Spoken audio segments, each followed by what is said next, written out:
أعوذ بالله من الشيطان الرجيم بسم الله الرحمن الرحيم وما من دابة في الأرض إلا على الله رزقها ويعلم مستقرها ومستودعها كل في كتاب مبين.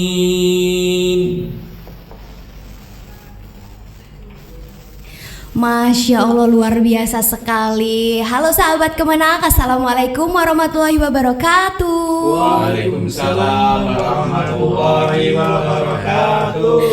Kembali lagi bersama Nisa di sini di channel podcast kesayangan kita, apalagi kalau bukan Kembang Teh, Kemenak Batak Berceloteh.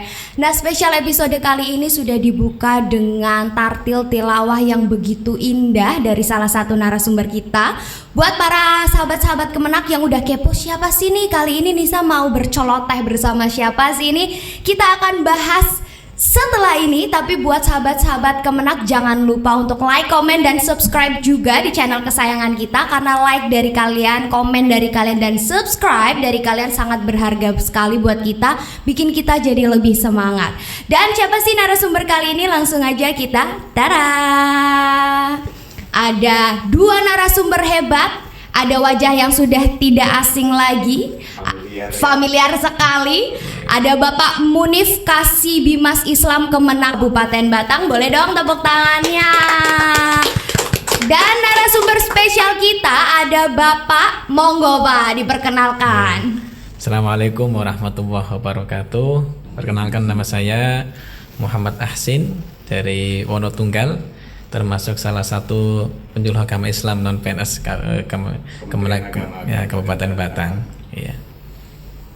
Gitu. Udah cukup, wah sangat mengagetkan ya. Ini karena tadi kalau baca masih Al-Quran grogi tuh, nih, baru pertama kali masih ke grogi. podcast. Kita santai aja. Mungkin karena ada Pak Munif jadi grogi ya. Dipantau ini, penyuluh dipantau atasan ini. Maksudnya host kita itu host yang sudah profesional, meski muda tapi talentanya luar biasa. Amin amin, insya Allah ya, amin ya sahabat-sahabat Kemenak. Tapi saya juga kali ini grogi, tangannya dingin.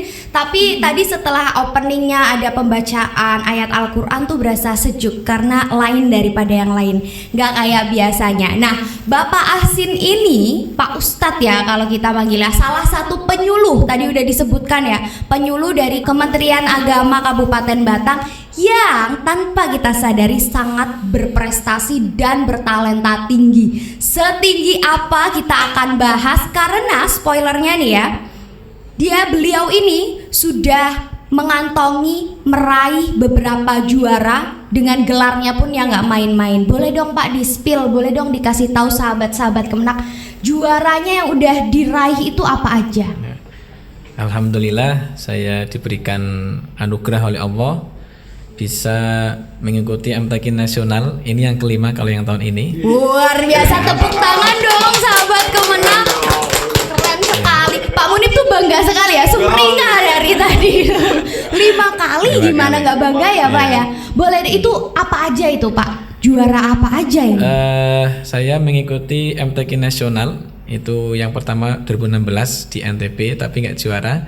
Terus yang juara itu ketika di 2018 di kota Medan Sumatera Utara, sama yang 2020 di kota Padang Sumatera Barat. Wow. Sama yang terakhir kemarin di Kalimantan Selatan tapi nggak masuk final. Terus ini kabarnya mau berangkat lagi nih, bener Pak? Betul, tahun ini insya Allah Senin depan ini berangkat. Oh wow, tanggal 2 kemana ini? Ke kota Samarinda, Kalimantan Timur, dan sekaligus ke IKN juga. Waduh, eventnya. Jadi pelopor ini wong Batang berkompetisi di IKN. Kalau biasanya kita berkompetisinya di Jakarta, kali ini perdana kita berkompetisi di IKN. Pak Munif gimana Pak rasanya? Ini potensi anak bangsa ini, anak daerah. Gimana Pak? Jadi hal yang sangat membanggakan sekali yang diraih oleh penyuluh kita, penyuluh non PNS kita yang kemarin sudah berhasil kita kawal ya Mas Hasin ya. Kemarin sudah juara 1 tingkat provinsi. Lombanya bikin spot jantung deg-degan gak karuan. Ternyata Wah, tafsirnya luar Juaranya, biasa. Dan yang nggak kalah menarik itu bahasa Inggrisnya itu loh. Waduh. Wih, mungkin Nisa kalah ini untuk bahasa Waduh, Inggrisnya. ampun deh, kalau aku mah Ini, jadi remahan inilah gorengan. ternyata di Kementerian Agama Kabupaten Batang ada satu bibit untuk tafsir bahasa Inggris. Insya Allah di tahun ini juara 1 tingkat Amin, amin, nasional. amin. Ayo sahabat-sahabat Oke. Kemenak, kita berdoa bersama. Semoga perwakilan dari Batang, Kemenak Batang kali ini bisa meraih juara nasional dan juga bisa membanggakan nama Kemenak Batang, Kabupaten Batang di kancah nasional maupun nanti insya Allah go internasional gitu ya Pak ya. Amin. Minta doanya ya teman-teman, sahabat-sahabat Kemenak. Nah, kalau tadi sudah di-spill nih ya, juara MTQ 5 kali berturut-turut. Sebenarnya boleh nggak sih Pak dikasih sedikit gambaran, karena nggak semua sahabat-sahabat Kemenak, Nisa sendiri pun nggak terlalu paham ya kalau cabang lomba MTQ itu seperti apa. Boleh dong kasih sedikit gambarannya. Betul. Jadi MTQ itu kan salah satu hajatnya Kementerian Agama, mulai dari tingkat nasional sampai tingkat kabupaten, kurang lebihnya seperti itu. Dan MTQ itu ada beberapa cabang, kurang lebih itu ada sekitar 8 cabang ya. Banyak juga ya, Banyak, ya. lumayan. Yang pertama ada cabang tartil, kemudian cabang tahfidz, kemudian cabang tafsir, kemudian cabang tilawah, kemudian cabang fahmil Quran, cabang syarhil Quran, kemudian cabang KTIQ, dan cabang kaligrafi. Waduh, Ya. itu nama-nama yang lumayan asing juga buat Nisa ya. Kalau Nisa taunya cuma tartil, tilawah, sama tafsir Ya, yang betul. ikut tadi. Lah, ternyata tartil dan tilawah beda ya Pak ya? Beda. Bedanya apa tuh Pak? Bedanya kalau tartil itu temponya lebih cepat. Oh, dan, gitu. Dan tidak fokus kepada lagu seperti lagu-lagu tilawah itu kan ada namanya bayati, ada soba, ada hijaz, nahawan dan seterusnya. Tapi kalau murotal tartil itu ya seperti murotal biasa.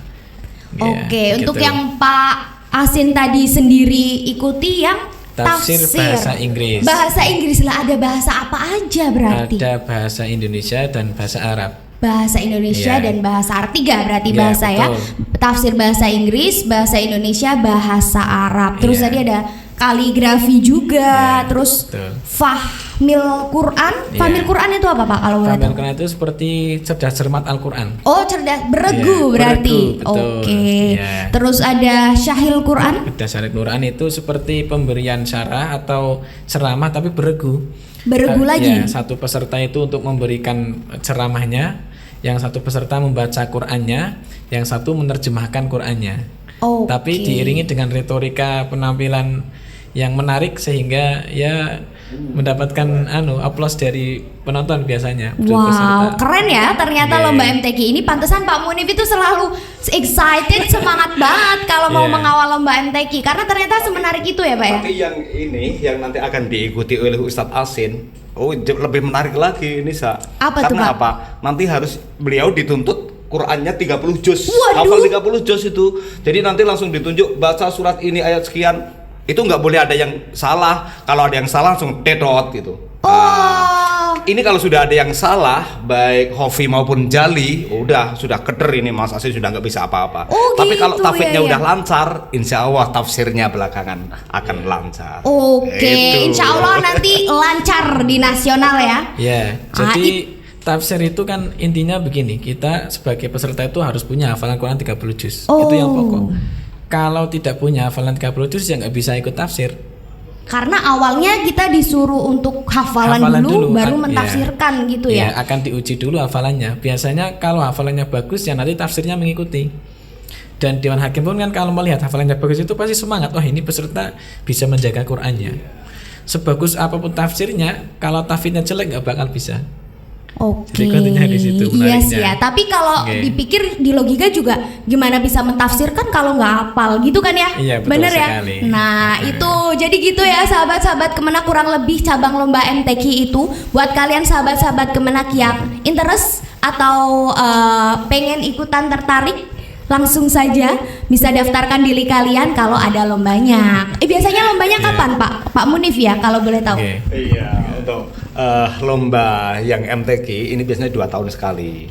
Ini kita di tahun 2024. Nah, nanti akan ada lagi di tahun 2026. kita pinginnya nanti biar ada pembinaan lebih intens lagi di tahun 2005 itu kita 2025. nanti 2025 nanti untuk persiapan yang 2026 Ya. akan kita usulkan agar ada MTQ tingkat kabupaten di 2025. Oh, berarti sebelumnya Sehingga belum nanti ada. 1 tahun selanjutnya. Enggak, kalau kemarin kan lombanya di 2024, seleksinya di 2024. Oh, Sehingga 1 tahun kesan persiapannya persiapannya kurang ya. masih kurang. Oke. Ini harapannya nanti untuk persiapan 2026, 2025 kita sudah MTQ seleksi tingkat kabupaten dulu, sehingga nanti 1 tahun kita pembinaan untuk yang akan maju di tingkat provinsi. Oke. Sehingga hasilnya mungkin lebih bagus lagi ya, Mas Asin ya. Insya Allah ya, semoga hasilnya. Kalau boleh tahu itu di bulan apa Pak biasanya lomba MTQ? Biar teman-teman sahabat Kemenak tuh pada tahu, aku mau daftar nih kayak gitu. Iya. Kemarin diikuti itu seleksi tingkat kabupaten di bulan Februari akhir. Oke, Februari akhir. akhir. Kemudian di tingkat provinsi di bulan setelah hari raya itu bulan April. Oke, jadi kayaknya gitu di bulan-bulan ya. itulah itu. Jadi gitu nih ya para sahabat Kemenak, buat yang pengen ikut persiapkan diri kalian di sekitar bulan Februari akhir. Kalau yang pengen ikut tuh lombanya MTQ. Nah sekarang sebenarnya penasaran Nisa itu, aku lagi amazed sih. Ada loh wong Batang dengan skill, talenta dan bakat yang begitu langka dan juga berprestasi. Pak, motivasinya apa Pak? Kok bisa sampai 5 kali berturut-turut nih ya ikut lomba ini? Kalau motivasi sebenarnya sih yang satu itu untuk melancarkan hafalannya.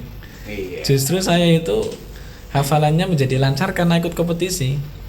Maka kalau beberapa orang itu menganggap musabaqah itu hanya untuk sekedar mencari hadiah itu ya, tapi kan tapi sebenarnya kalau kita ambil positif itu lebih banyak positifnya. Justru yang positif adalah kita menjadikan semangat untuk ngaji dan hafalannya menjadi terjaga dengan kuat. Beda dengan orang yang jarang berkompetisi itu akhirnya ya sekedar ya sudah ngaji-ngaji saja, atau mungkin hanya sekedar dipanggil untuk acara simaan gitu ya. Tapi kalau ini kita tampil kita harus sempurna, nggak boleh ada salahnya. Harokatnya salah aja kan sudah disalahkan. Makanya justru saya itu merasa senang karena alhamdulillah Quran saya jadi lancar dengan adanya ikut kompetisi musabaqah MTQ ini. Oke, Gitu. berarti kurang lebih motivasinya karena ingin lebih termotivasi gitu ya, Iya, bacanya melancarkan. lebih lancar, Betul melancarkan lagi. sekali. Masya Allah luar biasa. Oke. Tepuk tangan dong semuanya. Aku masih amazed ini Pak. Merinding saya Pak di sebelahnya Pak Ustadz Azin ini, penyuluh yang benar-benar memang berkualitas gitu ya. Dan tadi kalau ada motivasinya sudah dijelaskan. Saya sebenarnya ada penasarannya juga, kok bisa jadi penyuluh, terus kok bisa ikutan lomba? Itu memang backgroundnya apa Pak? Ya kalau penyuluh itu kan karena memang Kementerian Agama itu kan mempunyai divisi yang artinya terjun ke masyarakat, betul Pak Modib, Betul. Dan kebetulan di samping itu saya punya background pesantren, dan ternyata dari background saya itu ada wadah yang untuk menyalurkan bakat saya seperti itu. Akhirnya kan bisa tersalurkan, bisa ikut MTQ sekaligus menjadi corongnya daripada Kementerian Agama di masyarakat sebagai penyuluh begitu. Jadi sama-sama simbiosis mutualisme begitulah gitu. Dan yang lebih menarik lagi, beliau itu lulusan Afrika Selatan, Nisa. Universitas? Iya dong. Luar biasa. Jadi kuliahnya di sana. Jadi gelar beliau bukan SAG, bukan DRS, tapi LC. LC itu apa Pak kalau boleh tahu? Itu. License Iya. gelarnya. Iya. Muhammad Asin license gitu ya. Iya, Wow. kurang lebihnya. Kita akan bahas setelah ini. Tapi tadi nih aku belum ini berarti background edukasinya memang dari dulu sudah berkecimpung di dunia ini ya, MTQ gitu, yang hampir-hampir relate gitu. Justru malah saya itu mulai mengenal MTQ itu baru setelah pulang dari Afrika Selatan. Setelah pulangnya. Iya. Beda dengan peserta-peserta yang sudah ikut dari kecil. Saya itu malah dulu sama sekali nggak pernah ikut lomba, nggak pernah tampil di kompetisi, itu nggak pernah. Justru malah ketika baru pulang itu malah kan saya itu dipanggil sama pegawai KUA. Waktu itu saya masih ingat Bu Zumratun Hasanah, ya penyuluh juga, itu ke rumah. Bila itu bilang, Mas ikut MTQ ya? Terus saya itu bilang, MTQ itu apa? Itu baru kemarin dari 2015. MTQ itu ya lomba ngaji. Lah, masuk Quran kok dilombakan kan? Betul kan itu. Ternyata ya sudah, yes, ya bismillah yang diniati ngaji aja. Ternyata malah itu menjadi jalan karir saya sampai sekarang. Iya, bahkan karirnya sekarang juga sebagai imam di Masjid Agung Pekalongan, di depan Matahari itu ada Masjid Agung. Oh, Masya Allah. Wih, biasa sholat taraweh, beliau imamnya. Wow, Masya Allah, tepuk tangan dong saya.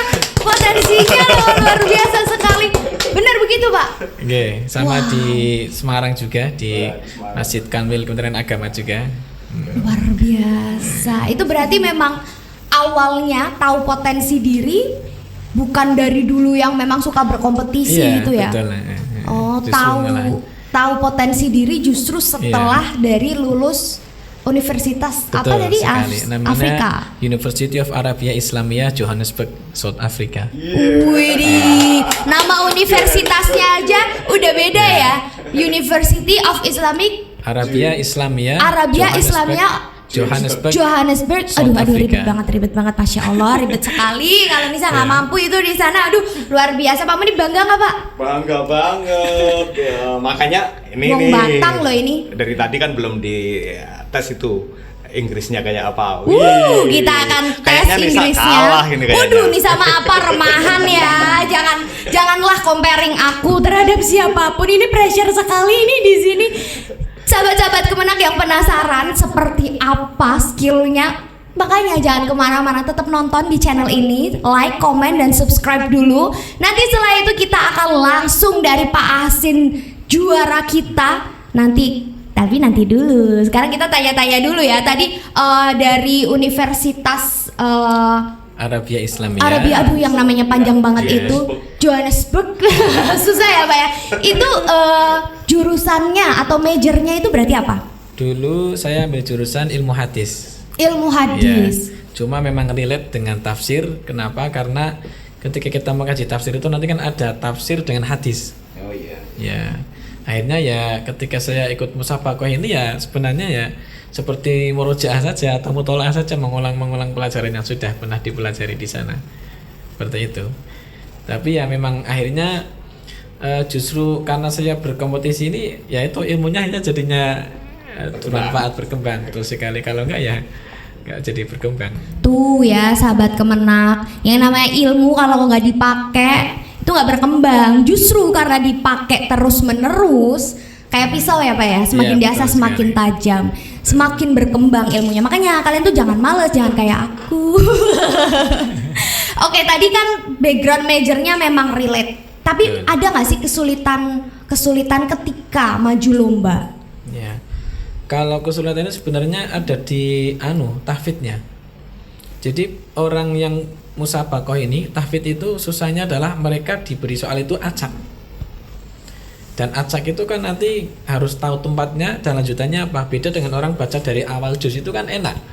Langsung baca dari juz 11 misalkan ya'tadiruna ilaikum idza raja'tum ilaihim, itu kan enak melanjutkan. Tapi kalau dipotong dari tengah itu susah sekali dan itu butuh latihan yang betul-betul keras ya. Dan kadang soalnya itu menjebak. Contohnya ada bunyinya begini ya. Al-haqqu min rabbika fala takum minal mumtarin. Itu satu ayat. Ada lagi bunyinya begini. Al-haqqu min rabbika fala takunanna minal mumtarin. Jadi Itu beberapa ayat dalam Iya. Al-Quran itu banyak yang hampir sama ya, Hampir Mas, ya? sama. Nah itu dijebak di Iya. situ ya. Dan ketika tampil di MTQ ya harus nggak boleh ada salahnya, harus ngerti ini lanjutannya apa, harus ngerti ini sambungannya apa, itu harus ngerti. Wow, berat ya Itu. di situ ya. Iya. Rawan itu berarti kesulitannya. Iya betul. Yang Betul, mungkin Nadia. karena itu kali ya. Jadi jiwa kompetisinya lebih ke challenge Iya, lagi biar betul sekali. selalu sempurna untuk membawakan ayat Al-Qur'an, untuk Iya. mempresentasikan Al-Qur'an itu kali ya, Pak Betul ya. sekali. Wow, luar biasa loh. Orang yang ilmunya udah setinggi itu masih mau belajar agar dia jauh lebih perfect lagi. Apa kabar saya aja deh, aku nggak mau bahas kalian, saya aja. Kalau Nisa berapa juz ya? Hafal Aduh, berapa juz ya? saya kebetulan juz 1 Al-Fatihah. Oh, kalau saya Gimana, Pak? hafal Quran satu geluntung. Satu geluntung? Iya. Mana ada Pak satu geluntung? Iya, Apa Al-Quran tuh? kalau dicampur dengan apa, dokumen apa, saya hafal kalau itu Al-Quran Oh gitu loh. wow, berarti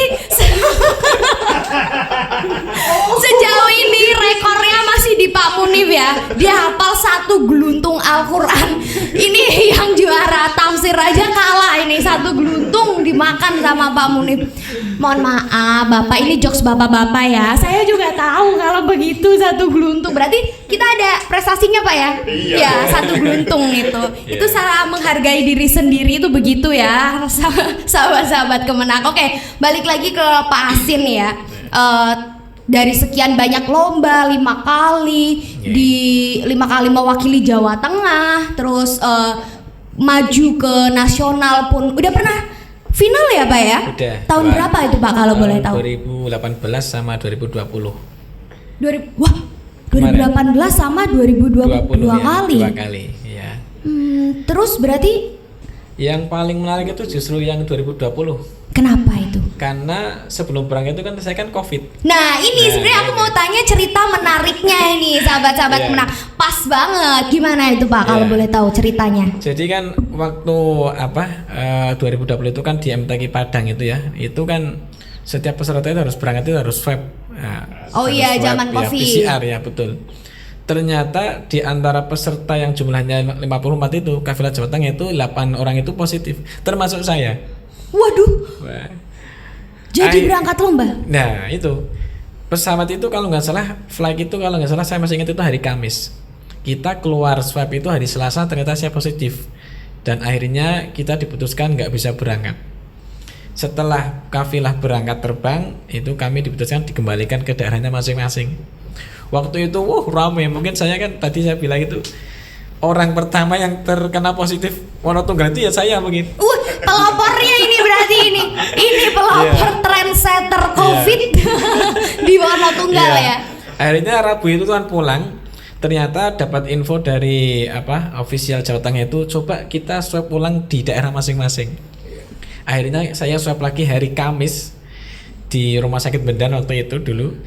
Ternyata Jumat pagi itu keluar, alhamdulillah ternyata saya negatif. Berangkat lagi langsung. Akhirnya saya telepon ofisialnya di sana, itu akhirnya dibelikan tiket, itu sore langsung terbang ke Jakarta, langsung ke Jakarta.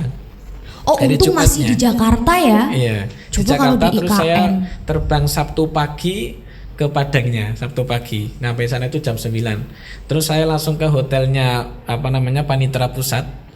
Itu saya ambil nomor itu tinggal 1 saya saja. Ternyata saya harus tampil hari Senin. Waduh, cepet banget ya Pak ya. Itu gimana kesiapannya Pak? Lah itu begitu saya tahu hampir Senin itu sudah justru malah pasrah sama Allah Ta'ala.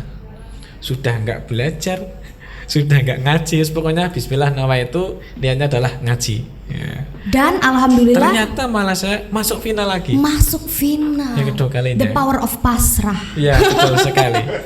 Jadi memang ini bedanya antara musabaqah tilawatul Quran sama lomba yang biasa atau katakanlah olahraga lah. Ini kan besok kan MTQ itu sama dengan PON ya.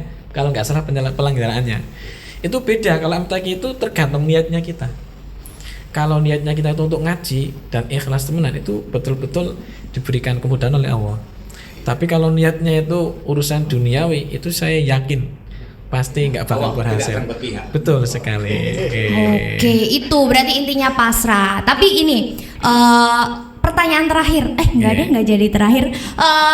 Sebagai penyuluh yang sudah ikut lomba berulang kali, pernah nggak sih Pak sekaligus memberi penyuluhan kepada masyarakat biar minatnya itu tambah banyak atau mencari bibit-bibit itu gimana? Ya itu terus saya lakukan kan sebagai penyuluh. Itu kan ikut mensiarkan musabaqah, dan alhamdulillah juga diberikan kesempatan selalu untuk mengisi acara-acara pembinaan musabaqah tilawatul Quran itu sering, alhamdulillah, dan kami turunkan. Dan kebetulan kan terakhir saya ikut kompetisi di nasional, dan tahun depan udah nggak bisa ikut lagi. Ini mudah-mudahan dari Batang ini nanti muncul lagi kader-kader yang baru lagi harapannya. Amin. Karena dulu saya sudah menggendong Jawa Batang itu udah dari 2016 untuk ke nasional. Itu kenapa itu kok? Ada batas usianya kah? Kok terakhir? Kalau usia iya jelas, tapi memang mencari bibit-bibit yang betul-betul bagus itu susah. Sulitnya itu. Iya, kalaupun SDM-nya. kalaupun ada itu misalkan asli Batang tapi mondok di kabupaten yang lain, nanti ikut kabupaten lain, nanti ikutnya malah kabupaten yang lain. Itu sayangnya begitu.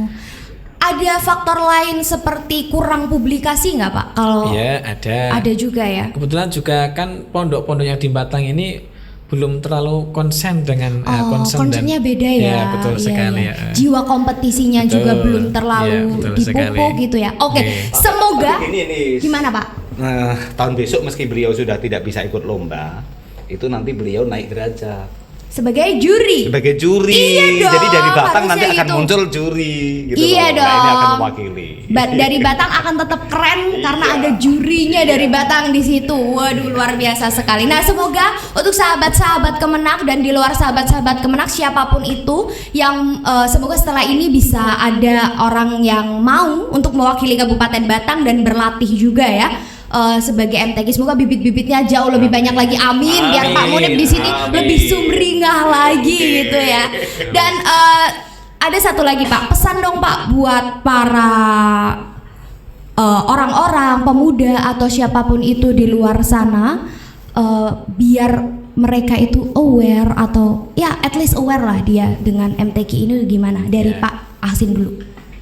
Pesan-pesan saya untuk ya semua peserta atau maksudnya orang-orang yang berkecimpung di MTQ, yang namanya ketika kita mau tampil itu butuh sekali yang namanya support doa. Iya. Ya, terutama doa dari orang tua dan guru-guru. Seperti saya ini kalau mau tampil itu saya pasti punya tradisi itu saya harus menelpon sama orang tua saya. Itu wajib. Dulu kemarin di Pati itu Pak, itu Iya. saya Telepon dulu itu ya. harus telepon dulu, telepon atau enggak itu SMS, pokoknya semua. Habis itu guru-guru saya WA semuanya. Itu ternyata menjadi apa namanya? Support penyemangat. system. Iya, support system yang sangat luar biasa. Dan kadang apa namanya? Karena doa itu akhirnya jadi merasa tampil di mimbar itu enak. Jadi orang itu tampil di mimbar itu kan kadang kalau merasa down itu ya benar down sekali. Sekali ngeblank tetap Ngeblank, performa iya. terpengaruhi ya Pak Iya, ya. sebagus apapun dia pas pelatihan, kalau di mimbar utama itu ngeblank ya ngeblank. Oke. Jadi makanya butuh sekali kalau sudah di mimbar itu sudah nggak mengandalkan kemampuan lagi, sudah urusannya kepada urusannya Allah. dan Allah seperti apa. Oke, Oke. betul sekali. Berarti untuk teman-teman harap doanya agar lombanya berjalan lancar gitu ya Pak. Bisa hasilnya juga memuaskan. Iya. Amin. Ya gitu lombanya itu biar kawan-kawan ikut mendoakan. Nah, itu untuk teman-teman.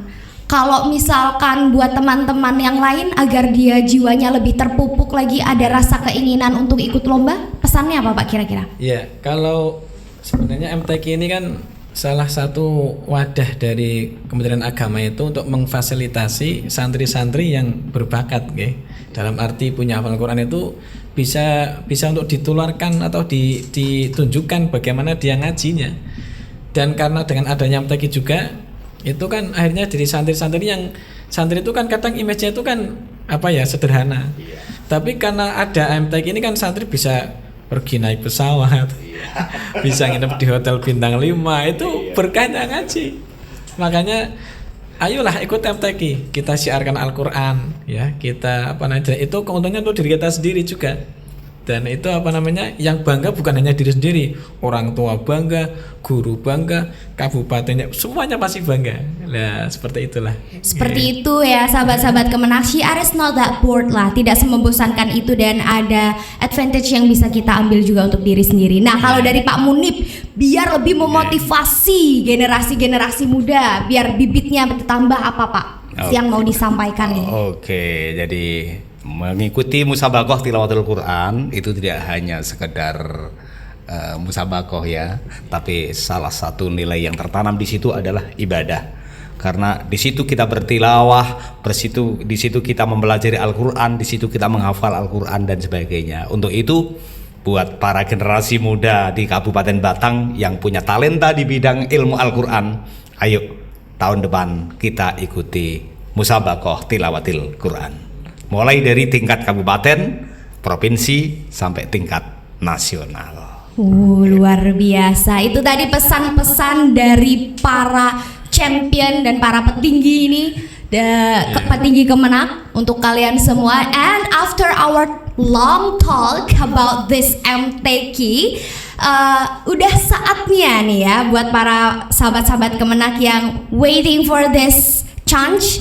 I will present you to the most winner, bukan winner ya, to the greatest man in the room. Ada our champion di sini yang akan sedikit tartil.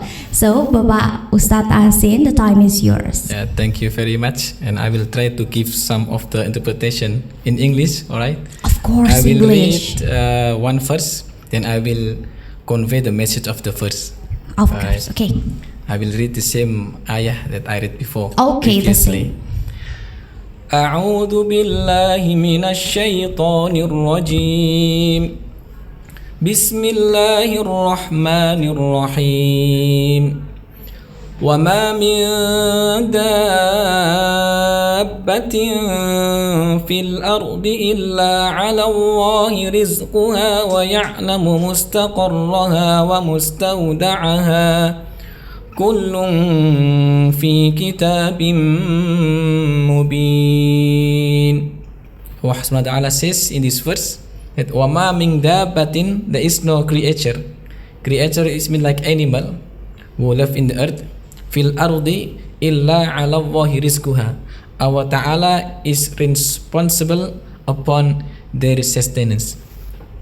Every food, every meals, or every living thing, Allah Ta'ala is responsible for their sustenance. So basically what Allah Ta'ala says here is that every mankind or every creature must not worry about his sustenance because everything is under Allah Subhanahu wa Ta'ala responsible. That's all. Wow, Masya Allah. Itu luar biasa, tepuk tangan. Itu sebenarnya relate sekali loh dengan keadaan aku yang sekarang ini masih bertanya-tanya, ya Allah, aku tuh harus ngapain, aku gimana ke depannya. Dan sudah langsung disampaikan oleh Pak Ustadz Asin that every creature is our responsibility ya, responsibility-nya Allah Subhanahu wa Ta'ala, tanggung jawabnya Allah secara langsung. Every creature in the earth tadi disampaikan, whether it's human, animal, plant, or whatever it is, food juga, or whatever it is in the world, in the galaxy, apapun itu in the universe, itu sudah tanggung jawab Allah. Jadi intinya berserah diri kepada Allah, insya Allah ada jalannya. Iya, Our destiny is waiting, gitu ya Pak ya. Tapi bukan berarti our destiny is waiting, tapi bukan berarti kita harus bermalas-malasan. Oke, sekian itu celoteh Nisa bersama Bapak Ustadz Asin dan juga Pak Munif di sini. Thank you so much for watching, sahabat-sahabat Kemenang. Tapi jangan lupa like, comment, dan subscribe channel ini. Buat kalian yang suka like, buat kalian yang suka juga komen, dan buat kalian yang suka juga subscribe channel ini. Karena like, comment, dan subscribe dari kalian sangat berarti buat kita. Thank you so much for watching. See you next video and bye. Wassalamualaikum warahmatullahi wabarakatuh. Waalaikumsalam warahmatullahi wabarakatuh.